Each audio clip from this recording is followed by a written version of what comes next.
Hey guys, Dave from Nerdarchy, 4 nerds about nerds, hanging with these nerds. Nerdarchy Ted. And Nerdarchy Ryan. Today, Nerdarchy talks about Triple D's, Dungeons, Dragons, and do-overs.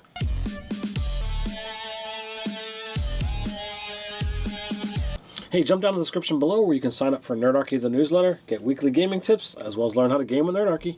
All right, so Sean Murphy wrote in with this video suggestion idea, was essentially, do you ever have a retcon gaming session? Did something go so off kilter, off the rails, that you're like, or maybe you just misunderstood a rule that everything that followed just went horrendously sideways, that you go back and you just replay the session from a certain point of where everything went tits up?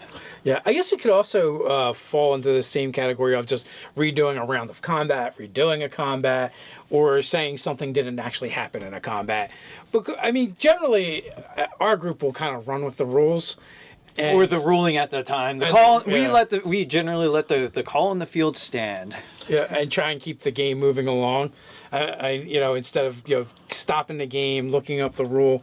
But if someone can point out the rule and be like, okay, well maybe we have to fix this, or if the characters were going to die because something happened, it's worth investigating. If there's really serious, long-lasting consequences that are going to happen in a game. Right now, in relation to entire sessions or large chunks of sessions, to my knowledge, I don't think I've ever been privy to well, let's just start this over. Let's start it from here all over again. But there have been times where a situation that comes up, or someone says, well, what about this? And we make a change based off of that. In my last session that I ran, it's up to the players to manage what is going on. And Nate, the cleric, cast Death Ward on 2 of the players. Everybody forgot about it, including the players and the DM, until we were like, wait, he gets another shot. Until both of those characters were actually proclaimed dead. And Dave was like, but wait a second. Yeah, he's post-mortem. Look at him. He's dead. So he's pining. So Dave essentially made the 2 of them undead.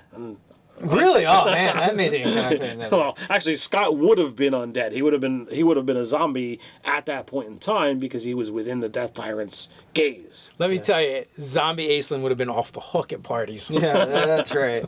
So yeah, so to my knowledge, other than maybe going back a couple of rounds, like, oh, this effect was actually happening, so they would have been fine. Other than that, we haven't really done it. There have been some sessions that like ended late at night, and I maybe would have a thing happen that was out of character or what have you, and I just wish that I would have done something more appropriate to the character. And so now in Nerdarchy, what we do is we go back to the footage and we edit it. Yeah, exactly. We just do a voiceover. But this was pre-Nerdarchy days where, like, I was younger running games that maybe before I got to a certain point late at night, it's just better to end a session than when you've been gaming for 8 hours plus.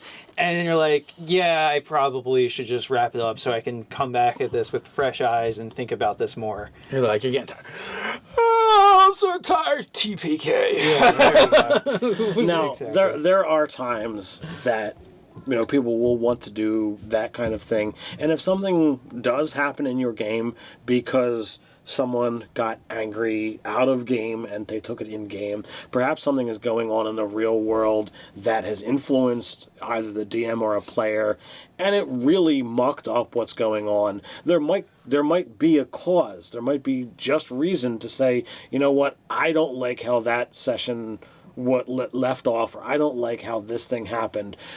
If you put it out there to everybody and everybody's like, yeah, let's go ahead and redo that section. Let's edit it. Yeah.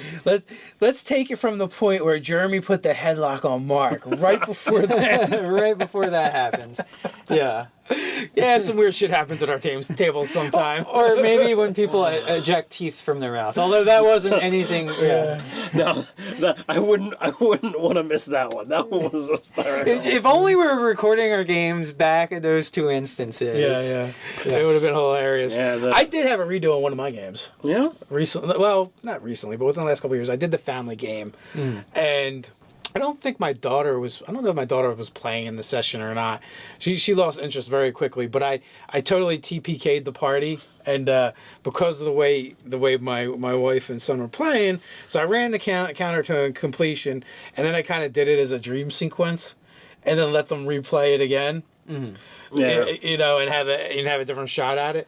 You run a game like Groundhog's Day where they keep fighting the fight until they do it right. Yeah, pretty much. Yeah. So I did do that once. They're very new players and inexperienced, and I tried to give them a little bit more guidance as to what they can actually do, other than just straight on Just hacking conflict. to the Yeah. things until they're dead or the party's dead. Yes. And sometimes that happens with new players.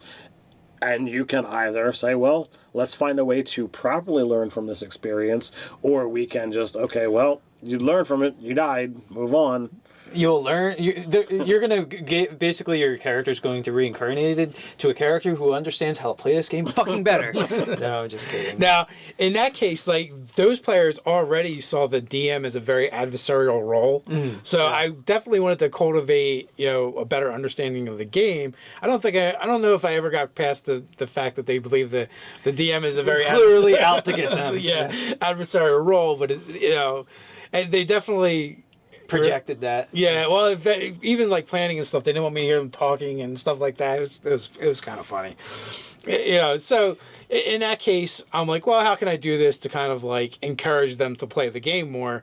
And that's also another thing. Like when there's a learning curve, you should kind of like give your players more opportunities. So More leeway. Yeah. So the idea of resetting a session isn't completely horrible if within a group. So now, did you end the session with them dying, or when they all died, did you immediately go into the you're in your beds and you wake up in that gasp like, oh my god, I'm still alive? Well, no, they woke up. They woke up in a tomb. They were still in the tomb in the next room over where they first originally entered the tomb. Okay, so you immediately. Yeah. Okay. All right. Yeah. Immediately gave them another shot, and kind of like almost did it from a standpoint of things that they could learn from that misadventure of the first combat. And with new players, I think that's a really successful way to approach it. It gave them like a tutorial. But I'm like, don't die again because you're going to be so fucking dead. Use the X button to go into your inventory. Yeah. You have to tread lightly, too, when one of your players controls your sex life, so it's very important. And there is TMI. D&D and TMI. Anyway, guys, what do you think of this topic? Has it ever happened in any of your games? We got a place for it. It's called the comments. While you're there, like, share, and subscribe. You can check us out over on Facebook. Or follow us over on Twitter. So until next time, Stay nerdy.